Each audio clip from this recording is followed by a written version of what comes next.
Hi guys and welcome back here in my channel. So meron na naman tayong video at meron tayong topic na i-discuss. I just wanted to share to you this topic because I know this will be very useful, especially if based kayo dito sa Davao City. So in this video, I'll be sharing to you what are the possible fees and expenses that you will encounter when you're going to move to a new house. So if you have watched my previous video, I shared to you our new house tour.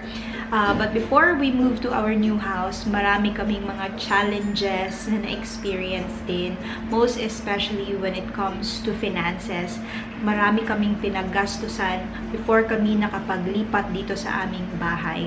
And before anything else, if you're new here in my channel, don't forget to click the subscribe button and also the notification bell so that you will be notified every time I have a new upload. Yung rate na i-share ko sa inyo is based from the Davao rate. So if you are now living in Davao City and you are planning to buy a house or get a house here in Davao City, so yung examples na i-share ko sa inyo are based from what we have paid, especially sa mga installations before kami nakapaglipat dito sa aming bahay. So sa paglipat sa bahay, of course, wala siyang kuryente, wala pang tubig, at marami pa kayong kailangan i-fix sa inyong bahay kasi hindi naman talaga siya perfect.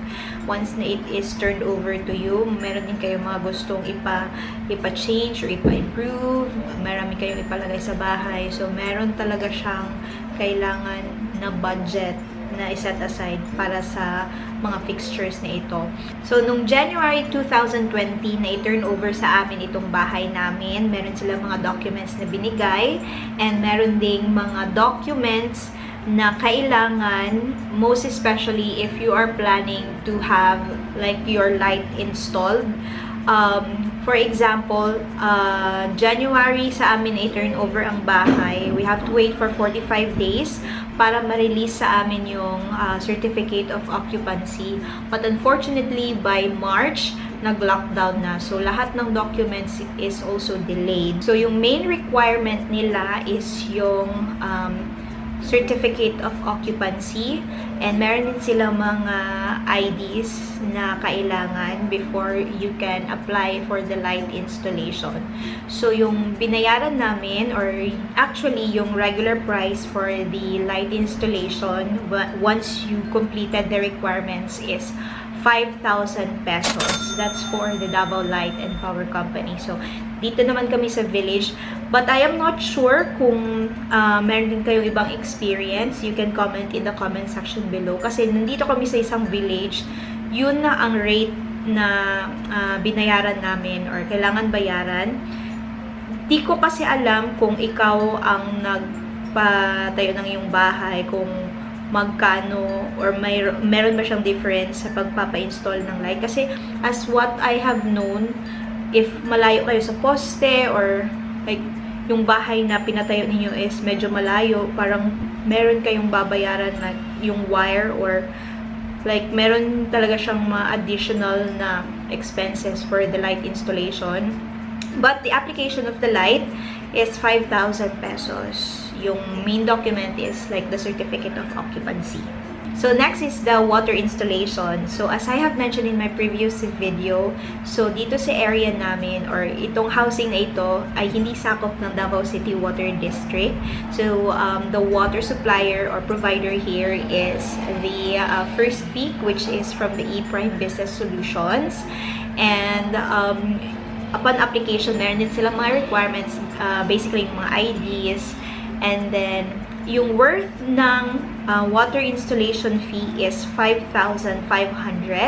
But that includes already the water tank. Meron silang malaking tangke sa labas, which is nag-gather ng tubig from the gutter galing sa, kumbaga sa Bisaya pa, atop, gikan sa atop. So, it flows down to the tank and then it stores the water para siyang reservoir. So, if ever na walang tubig, so meron kayong at least source ng water. And so far, okay yung source ng tubig dito kasi super lakas. As in, like, super malakas yung tubig dito. The only thing is, hindi kami umiinom ng tubig nila kasi one time, Jazz accidentally used the faucet water, like direct water from the faucet, and then after cooking, yung rice is yellow, so di kami sure if safe siya. But there are instances naman like parang maiinom mo yung tubig, like maliligo ka, or like you use it when you brush your teeth. So far, wala naman siyang problema. Hindi lang ako sure kung magkano yung installation fee ng Davao City Water District. So if you have any idea, pwede nyong i-comment sa comment section below para meron din akong idea kung magkano. Well, yung brother ko is nag-work sa Water District, pero hindi ako nakapagtanong sa kanya kung magkano. So next is yung homeowners membership fee. So yung housing na paglipatan namin, nagbayad kami ng around 3,000 to 4,000 pesos. It's 3,800. It's almost 4,000 pesos. So, medyo malaki siya. So, kailangan nyo din siyang pag-budgetan. Hindi siya kasi automatic na nakuha nyo yung bahay na turn over sa inyo. Lilipat kayo agad. So, meron din siyang membership fee para sa mga bagong members ng kanilang homeowners association. Next is nagpa-install kami ng air conditioner, which is the window type. So, yung total expense namin for the aircon installation is around 5,000 pesos. Kasi ganito yun siya, guys. Nag-search ako sa internet, nag-search ako online for company or yung mga legit na installers for the air conditioner. And meron kaming nakita, they gave us good rate for the installation fee. But then we had a very bad experience with them. Yung nangyari is, nag-install sila ng air conditioner namin. Meron silang, medyo palpak talaga sila. Hindi kasi nila na-check yung linya ng mga kuryente kung saan siya banda. And then, when they tried to, like, yung binutasan na nila yung cement, yung pader, malapit nilang matamaan yung PVC ng kuryente. So, what they did is, umatras sila. So, of course, yung square, ganyan siya yung square ng air conditioner. Nandito yung PVC. So, of course, kailangan nilang umatras para hindi tamaan yung kuryente. So, ang nangyari is, nabutasan siya konti, at saka, nag-move sila dito. So, what happened is, merong, medyo sa Bisaya pa, napahakan nila ang amuang pader, and then iatras sila gamay. So, napangit yun ang amuang pader. And then, I had a very good expectation pa naman sa kanilang services, kasi like maganda yung presentation nila on the internet, on their Facebook page. And then, sumakit ang ulo ko after what they did. And then, they really had a bad service. Hindi ko na lang i-mention siguro kung anong company. Kasi, meron silang, nag-favor sila sa amin. Nandito kami sa baba at that time na isaksak yung kuryente ng grinder nila. Pero yung grinder nila is hindi naka-off. What happened is, nung isinaksak ko na yung grinder, umandar siya bigla doon sa taas. Buti na lang, walang natamaan sa kanila, yung mga paa nila or kung sino man ang malapit sa grinder. But then, ang nangyari is, natamaan yung sahig namin. So, meron siyang konting, kumbaga, napahakan na po siya. So, they really had a bad service. Like, napangit yung wall namin, and then, napangit din yung wall, yung floor namin. Meron siyang konting damage. So, sabi ko sa kanila, tapusin na nila. Imagine, guys, nag-start sila ng 1:30 p.m. Natapos sila almost 8 p.m. And then, hindi pa talaga totally natapos. Bumalik pa sila the next day. And then, yung commitment nila is babalik sila by 3 p.m. Bumalik sila ng around 5 p.m. na. So, natapos sila the next day nung around 8 p.m. din.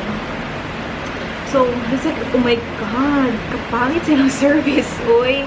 And then, parang tumataas na talaga ang kilay ko.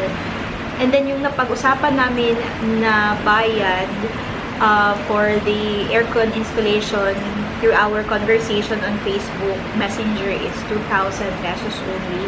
And then, when they did the installation, meron pala silang mga kailangan bilhin, like yung mga wirings and then yung mga saksakan. So, they added 500 pesos, so 2,500. And it's not just 2,500 pesos.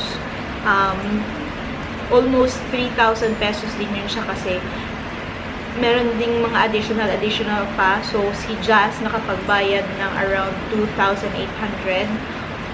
Yeah, around 2,800. Almost 3,000 pesos din. And we are not satisfied. Sobrang hindi satisfied yung service nila. Pangit ang nangyari. Naging pangit yung kwarto namin. And then, ang nangyari is, merong mga workers dito from this housing, kasi nagko-construct pa naman dito. It's like the community is still under construction. Marami sa kanila alam ang structure ng bahay. Wala kasi kaming idea na pwede pala silang i-contact kasi they are still working naman, like working hours. Pwede pala silang mag-sideline. So, na-contact namin sila. Sila na lang ang gumawa. So, nakapagbayad na naman kami ng mga 2,000 pesos. Kasi yung wiring, yung fee niya para mag-wiring sa air conditioner to separate. Kasi yung sa first na installer, hindi nila nilagyan ng, ano ba tawag ng breaker? Yeah, hindi nila nilagyan ng breaker, separate breaker.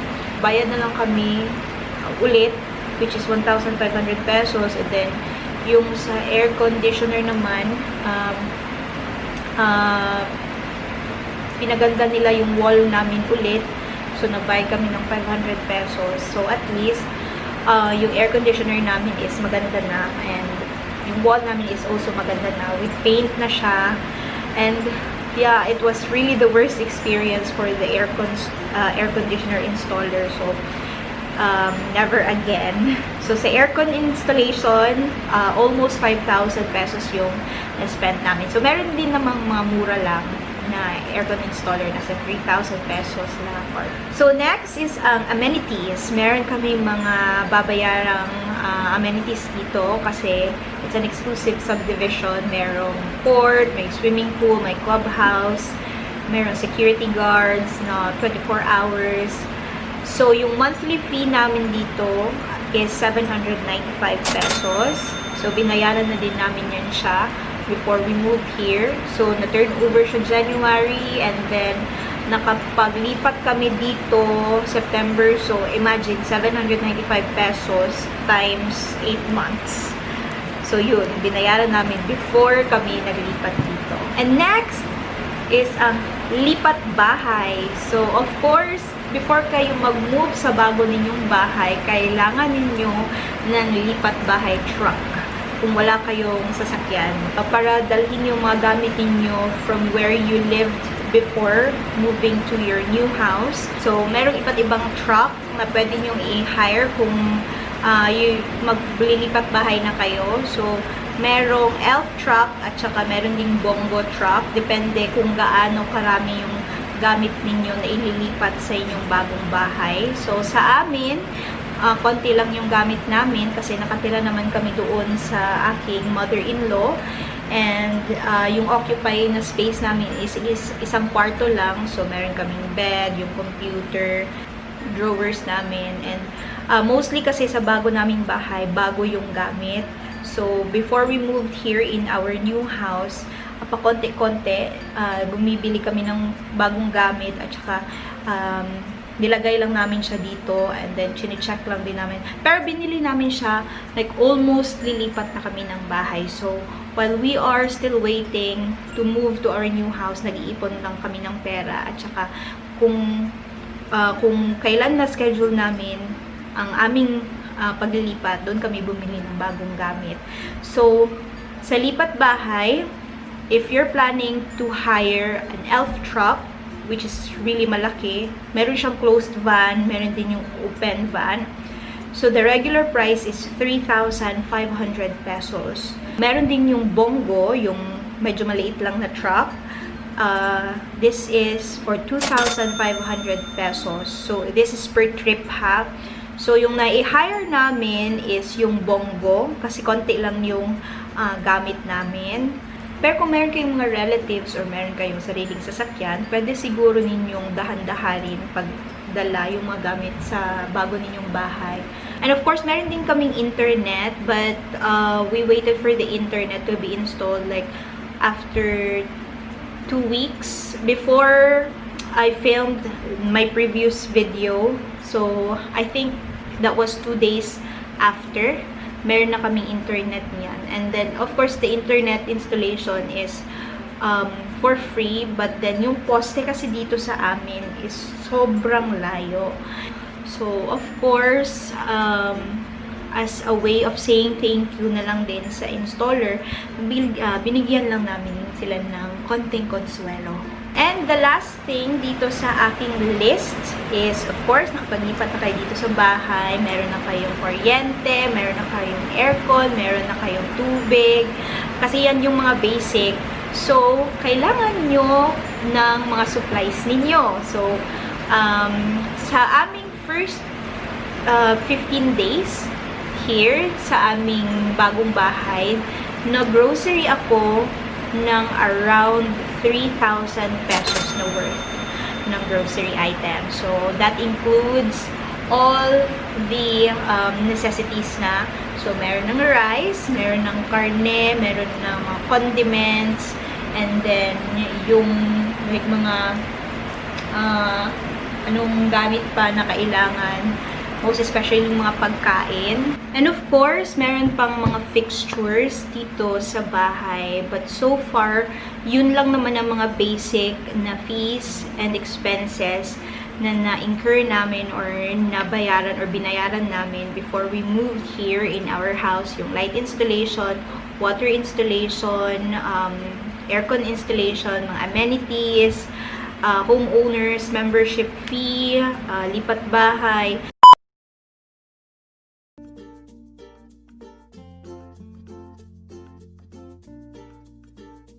Anyway guys, that's all for this video. I hope you learned something and I hope meron kayong nakuha mga ideas and tips dito sa topic na i-discuss natin in this video. And if you have any questions, you can write on the comment section below. And also, don't forget to subscribe and click the notification bell. So anyway, thank you so much again for watching and see you in my next video. Bye-bye!